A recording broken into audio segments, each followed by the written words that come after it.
Je 19 hodin. Dobrý večer, vážení posluchači a vážené posluchačky. Vítá vás Věra Vítková a s ní Rádio Dunaj.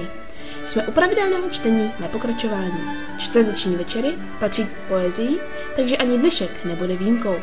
Dnes nám své další dílo představí Martin Topor, mladý brněnský prozaik a básník. Topor se v jeho novém díle snaží expresionisticky vyjádřit svoji náklonnost a lásku k této pochutině a proto se toto dílo jmenuje Óda na zmrzlinu. Jako hudební podklad si Martin Topor tentokrát zvolil píseň Incegáři od skupiny Delord. Účinkují Martin Topor, napsali M. Topor a C. Vanilková. Přeložili Martin Topor a Cecílie Vanilková. Přeji příjemný poslech.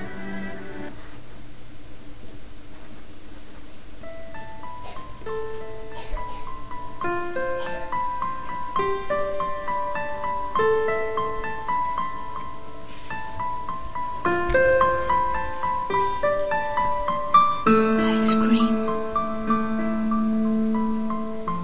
Ice cream.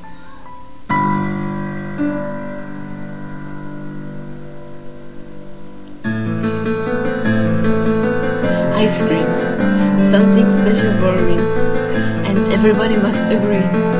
I want to lick you every day. You makes me mad when you're away. Ice cream, something special for me, and everybody must agree.